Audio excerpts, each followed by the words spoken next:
हां बघा 8 पर्यंत झालेले ना आपले. क्वेश्चन नंबर 9 सिंपल आहे. तुम्हाला जर वरचे क्वेश्चन समजलेले असतील ना, बोलू नको रे ऐ, वरचे क्वेश्चन समजलेले असतील तर हा समजायला एकदम इझी जाईल. रॅशनलाइज करायचं. काय करायचं? रॅशनलाइज. आता रॅशनलाइज करण्यासाठी रूटमधला जो नंबर आहे त्यानंच एकदम मल्टिप्लिकेशन करायचं, एकदा डिव्हिजन करायचं. सिंपल आहे बघा कसं. याला रॅशनलाइज करायचं, फक्त इथं शब्द टाकायचा बाय रॅशनलाइजिंग. काय? Bye rationalising denominator. डिनॉमिनेटर तर सर्वांना माहितीच असेल. काय डिनॉमिनेटर? अंश का छेद? छेद. रॅशनलाइजिंग डिनॉमिनेटर. डिनॉमिनेटरमध्ये जो रूटमधला नंबर आहे त्यानंच डिवाइड आणि त्यानंच मल्टिप्लाय करायचं. काय म्हटलं मी? त्यानंच डिवाइड आणि त्यानंच मल्टिप्लाय. एकदम सिंपल. 3/√5 इंटू √5/√5. काय केलं आपण? त्याच नंबरनं डिवाइड, त्याच नंबरनं मल्टिप्लाय. आता 3 इंटू √5 काय होतील? 3√5. √5 इंटू √5 काय होतील? ते 5. ठीक आहे, झालं आन्सर. म्हणजे रॅशनलाइज द डिनॉमिनेटर म्हणजे काय करायचं? सरळ सरळ डिनॉमिनेटरमधला रूट काढून टाकायचा. काय करायचा? रूट काढून टाकायचा. मग रूट काढून टाकण्यासाठी त्याच रूटनं मल्टिप्लाय करायचं गरज पडते. म्हणजे सगळे क्वेश्चन सोडवता येतील. करा 4 याच्या 4 उरलेले सोडवा. नंतर मग मी तुम्हाला वन स्ट्रोकमध्ये सांगून देईल सर्व.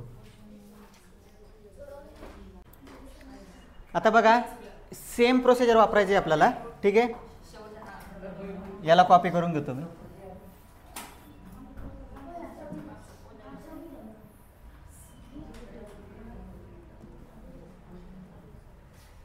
हां 2 नंबरचा क्वेश्चन काय? 1/√14 बाय रॅशनलाइजिंग द डिनॉमिनेटर. 1/√14 इंटू √14 अपॉनमध्ये √14. 1ला कोणत्याही संख्येनं मल्टिप्लाय केला, बघा 1नं कोणत्याही संख्येला मल्टिप्लाय केलं तर आन्सर तेच येणार √14. आणि सारखं रूटमध्ये नंबर असेल तर रूट निघून जातं. ठीक आहे, हे तुमचं आन्सर. कळालं? त्याच्यानंतर आलं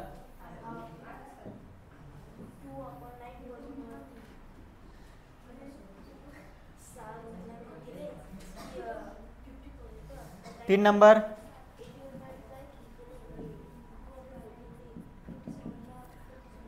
5/√7. 5/√7 मग काय होईल? √7 पाहिजे का? √7. 5/√7 याला मल्टिप्लाय करायचं √7/√7.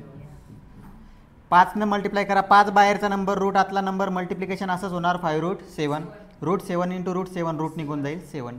ठीक आहे, काही प्रॉब्लेम नाही. आता 4 नंबरचं बघू आपण. सांगा 4 नंबरचं काय होतं? 6/9√3. ठीक आहे, बघा काही जणांना जमलं नसेल, इकडे लक्ष द्या. By rationalising denominator.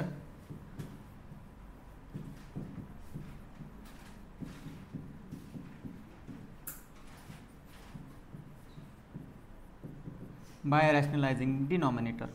रॅशनलाइज करतं म्हणजे त्याच नंबरनं मल्टिप्लाय करायचं. त्याला 6/9√3 इंटू √3/√3. 9 घ्यायचा का? नाही, रूटमधला नंबर फक्त. 6√3 काय आला answer? 6√3. 9 as it is √3 into √3. तुम्हाला सांगितलं सारखा गुणाकार आपण रूटमधला नंबरचा सारखा प्रोडक्ट असेल तर त्याचा आन्सर काय येईल? तोच नंबर म्हणजे काय येईल? 3. आता 3 दुनी 6. आपण प्लस मायनस नसेल तर फ्रॅक्शनमध्ये कसाही भाग देऊ शकतो. समजलं? म्हणजे आन्सर काय येईल? 2√3/9. आता बुकमध्ये असं लिहिलेलं आहे 2/9√3. दोन्ही एकच आहे, काही प्रॉब्लेम नाही. 4थं लास्टवाला तुम्ही सोडवा. ठीक आहे, काय आला आन्सर? 11/√3 आहे का? बरं, 11√3. ठीक आहे, याला रॅशनलाइजिंग द डिनॉमिनेटर.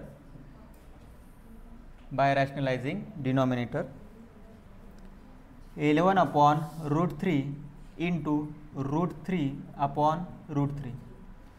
11 बाहेरचा नंबर आहे, √3 आतला, त्यांचा प्रोडक्ट असाच होणार आणि रूटमधलं रूट कॅन्सल होईल, उरेल फक्त 3. सोपे होतं रे क्वेश्चन.